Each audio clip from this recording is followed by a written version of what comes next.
Hey, greetings, family. Pastor Jamal here.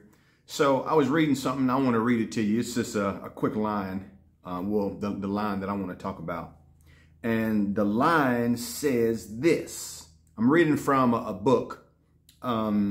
This book is from one of the generals of the faith, long gone.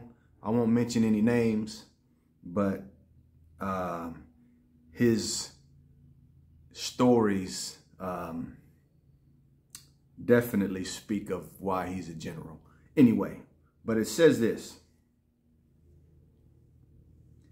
never desire to be anything, for in the true Christian's life, no man wants to be anything, but desires Christ to be his all and in all.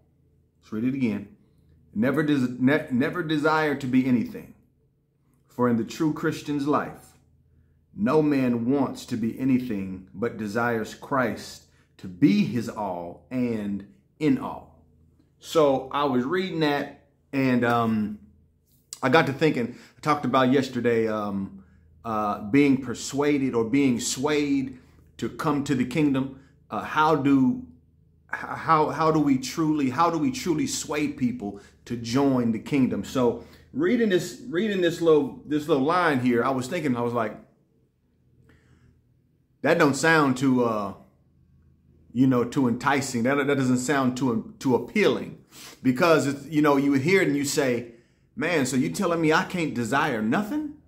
I don't, I've got all these aspirations, I got all these things in my mind and in my goal planner, and I can't have that. So that would be a logical first impression you get from reading something like that. And even I think that the Bible talks about that in certain ways, but nonetheless, it doesn't sound too great. So I was thinking about it, and then I saw this. Somebody had a quote. It wasn't a quote. They were being interviewed, and they were talking about how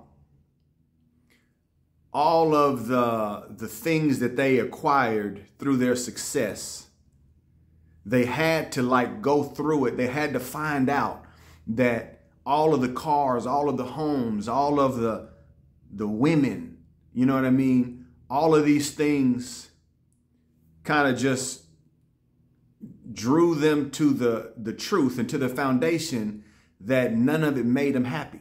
And I think we've heard all of these stories a lot in different kind of ways and different kind of fashions, but it almost always lands in the same spot. You can gain and you can get and you can get and you can get and you can get and you can acquire. And most times it always lands you absolutely nowhere. I think I heard one other quote. I think it was from, so this person was wealthy beyond wealthy. And it said that, all of the wealth couldn't get him out of his sick bed. And when it came down to it, he found that life and health is more important than all of the money that he got. We've heard that 1,000 times. But what I'm trying to get to is this. Why would this be enticing? Why would to live is Christ and to die is gain?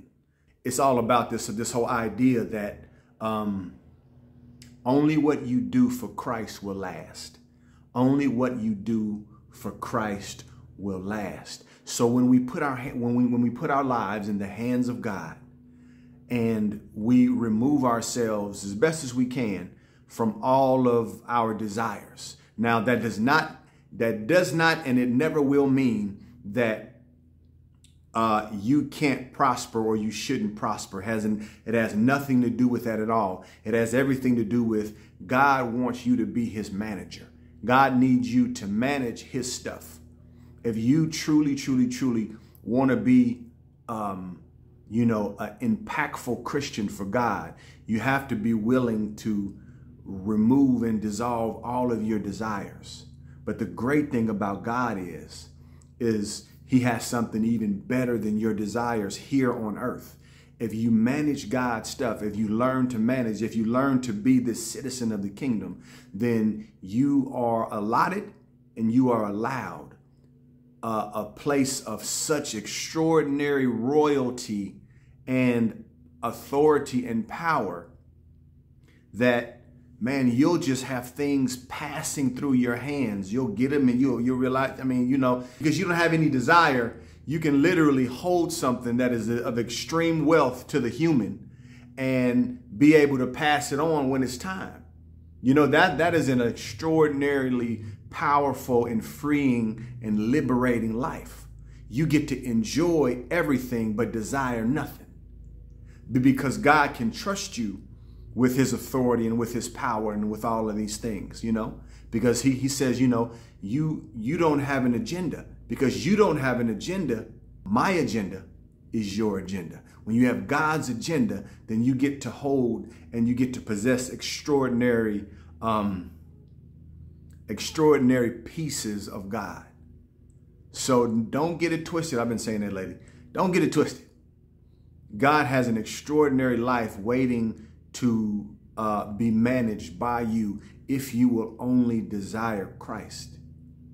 You can only desire Christ, and that means He can live in you like never before. He can live in you and do extraordinary things through you because he can trust you, and you've been qualified to handle a wealth that the world can't even conceive. So, pray it makes sense, people. Pastor Jamal, I'll talk to you. Peace.